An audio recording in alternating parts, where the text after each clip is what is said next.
Shalom, y'all. Welcome to Hebraic Awakening. I am just on here, just chit chatting, giving updates. I hope you caught the live stream of our women's podcast. Yes, we had so much fun actually doing the live stream, and I hope you got to know us because I know, some people like, who is that?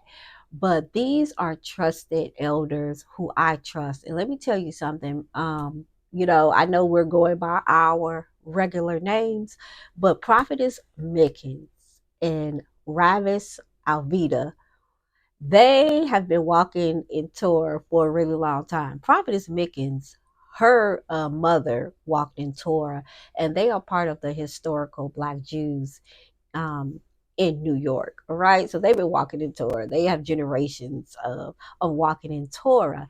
And Rabbis Alveda Byers, they've been walking in Torah 30 plus years. They have their children who walk in Torah, and they have their grandchildren who walk in Torah. All right. So I'm around pretty solid people, and hopefully we'll get one more emo who also has been walking in Torah and leading a congregation and teaching for 30 plus years. So I am surrounded by some well rounded leaders because they are very balanced in their personal lives, and they walk that walk in their personal lives and also in Torah. They're not, way to the left, way to the right.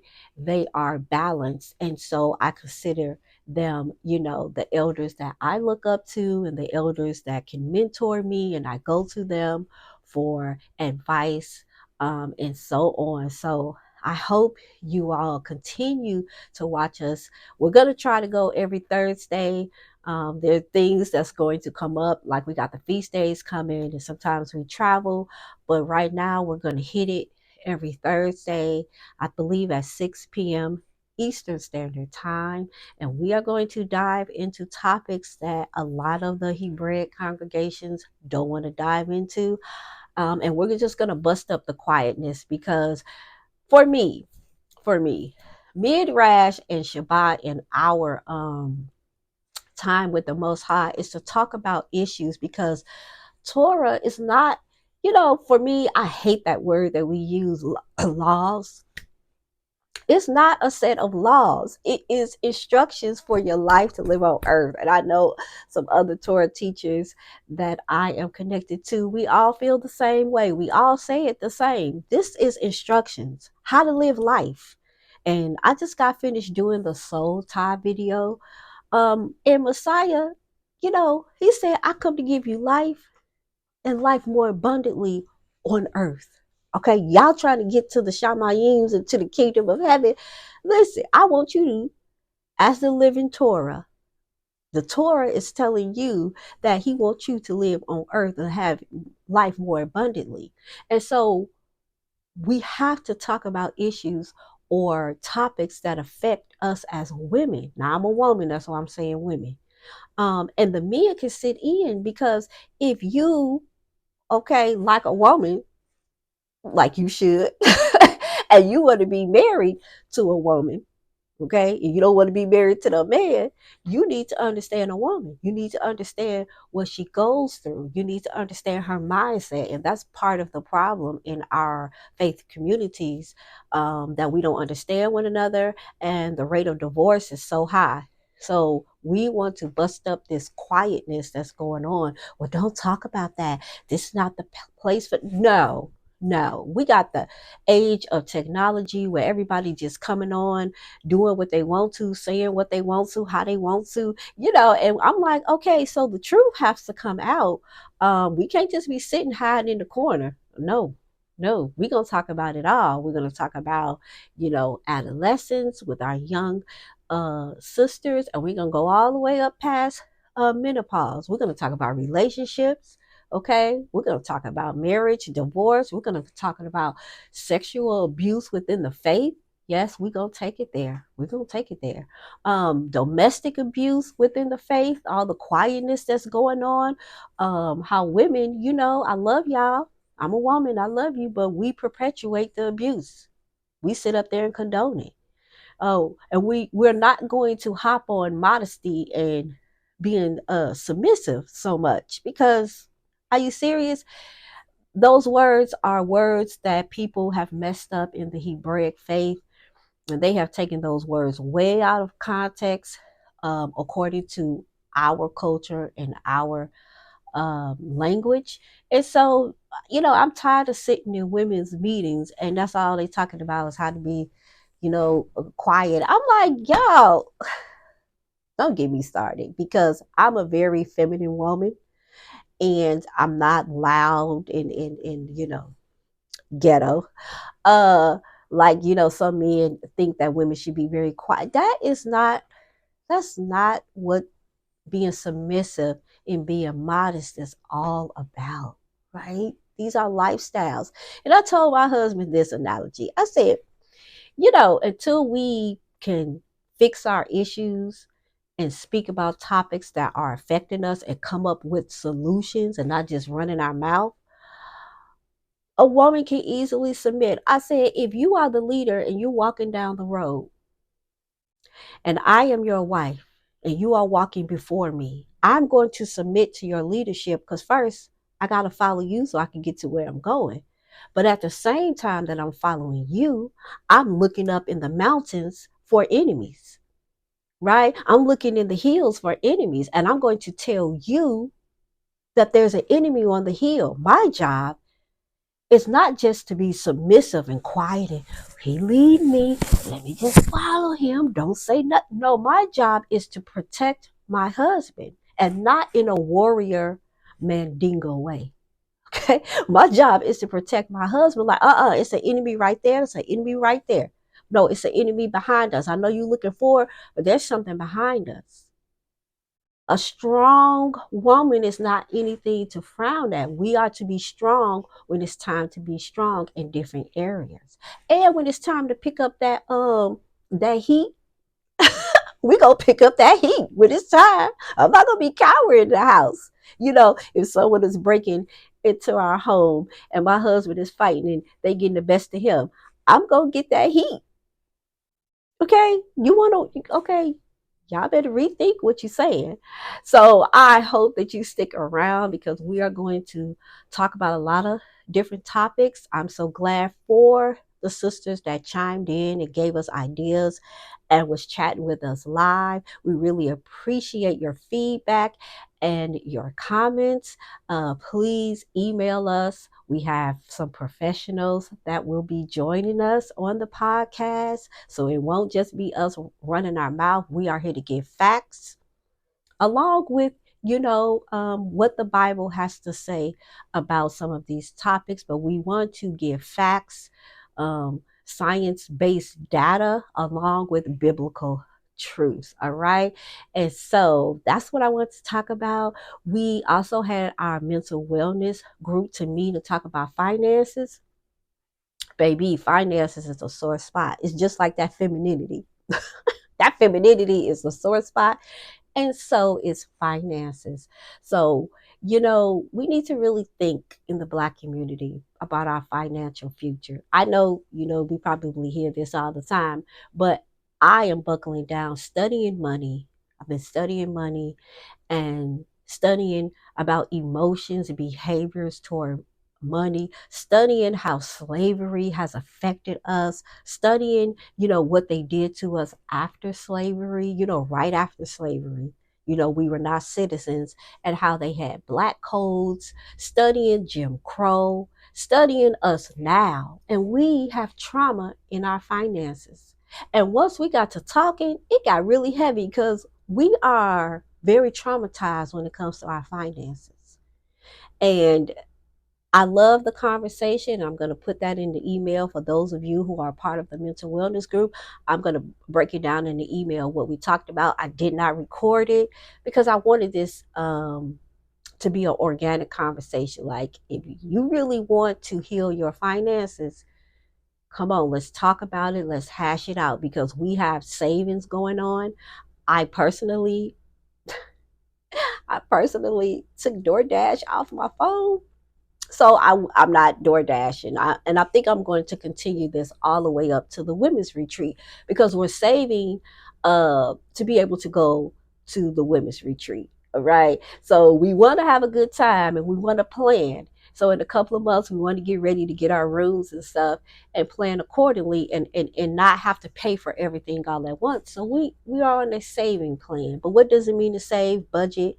Do we understand financial concepts and words? I myself have been studying investing and how it works. And I'm like, ooh, yes. And I'm all for it. I'm all in and investing. And I talked about the parable of the 10 talents. And the Messiah, he was not pleased when he told that story. I guess he was getting us ready because y'all want the kingdom to come now. Y'all want the nations to get that work now. Y'all want to be sit, away from America now. And Messiah said, listen, when I come back, have you occupied? Have you did what I asked you to do? I gave you gifts and talents. Are you making it work or are you hiding like the one man? And he hid his talents, keeping it safe. Are you planning to go to the woods and the jungle or whatever everybody is planning on doing, in the wilderness to hide and to not be the light, to not to invest in the next generation? Right? To not have careers and goals, to not have an education, to not come up with witty inventions that the world needs, to not be able to teach Torah to the nations. Are you getting ready to hide in the woods? Are you getting ready to make the second Exodus so you can hide? Or are you going to live life more abundantly? And are you going to use your gifts and talents to multiply and to be the light to the nations until the Mashiach comes? Because that's what I'm getting ready to do. So this is why finances are so vital, because you need finances to make stuff happen. You just can't pray. You just can't pray because the when you pray, there's an answer and there's strategy and there's wisdom and there are instructions inside of that prayer. And it's not just gonna drop on your lap because that's what you wanted to do. You're gonna have to get up and work. You're gonna have to grind some, seasons, because this is what we talked about, with finances. And those of us who have our own businesses, like I have T's Tutorial, my homeschool hub, sometimes it's gonna be about grinding. Sometimes it is what it is. You're gonna grind, and there's some seasons, you need to relax and chill and think and re-strategize, right? But you gotta grind. You have to do what you need to do in order to grow. And this comes in different seasons at different times of your life. You need to learn how to invest. You need to learn how to make money work for you. You need to learn how to be happy for somebody else when they make it, right? You need to not be jealous of people. You need to not be so emotional with your money that every time you get paid, you broke. And I understand some of us are living paycheck to paycheck. I get it. I get it. But you can save $5 because I bet you I see you on Facebook and Instagram, okay, at the hot dog shop or at the steak place eating. I see you shopping, right? You go to the movies. You hang out with your friends. Okay, now before you do all that, did you save something? Did you save $10, $20? I don't care how much it is. Did you invest? Because, okay, on Robinhood, I don't know about Coinbase because I'm on Robinhood. They got $5, $10, $20 investments. You can't give $5. You can't give $10 to your investments. Oh, now you're about to come up with a conspiracy about the stock market. Like you don't like you don't understand how money works, huh? We just gonna come up with conspiracy theories about the stock market and how they just it's because you don't have a good relationship with money. And so you are afraid. And so instead of facing your fears and saying, how do people make money in this country where I live? And and when the change happens, have I invested in it? Did you pray and say, Most High, how do I handle this big change coming? Because when I prayed, my husband said, handle the investment. My husband told me, I want you to handle the investments.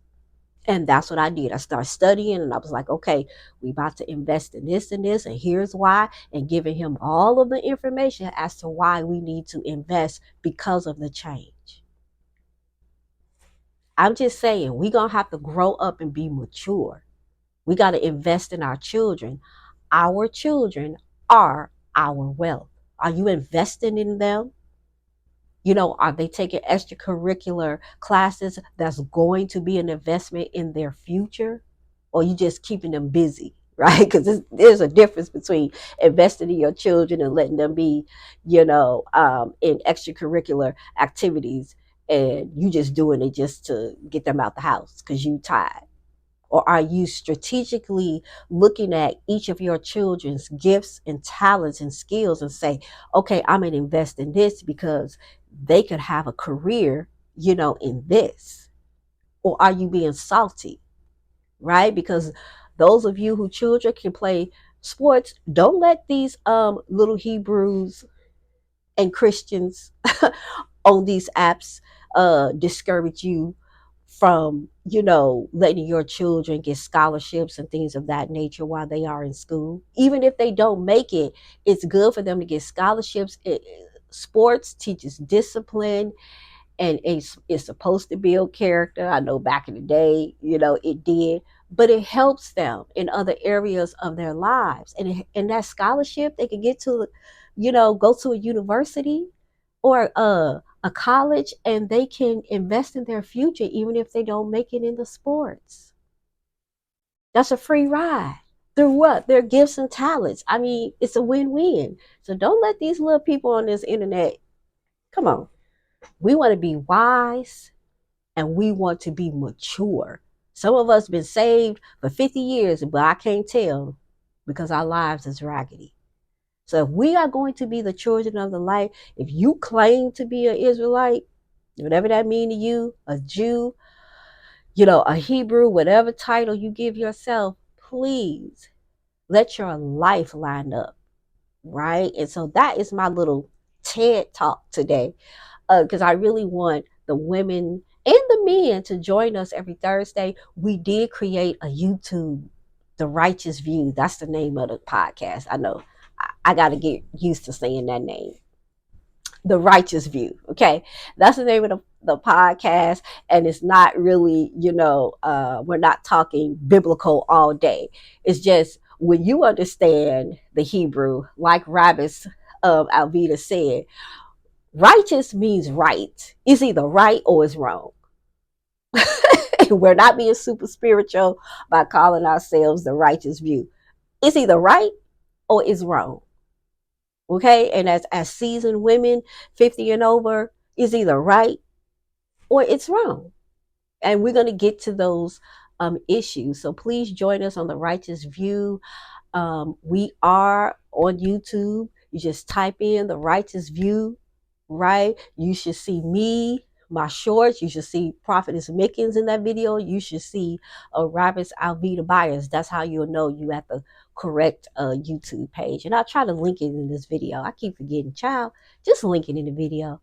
Don't have the people running all over. Just put it in the video. Okay, Tina, put it in the video. Woo! All right. Until the next video. Shalom, everyone.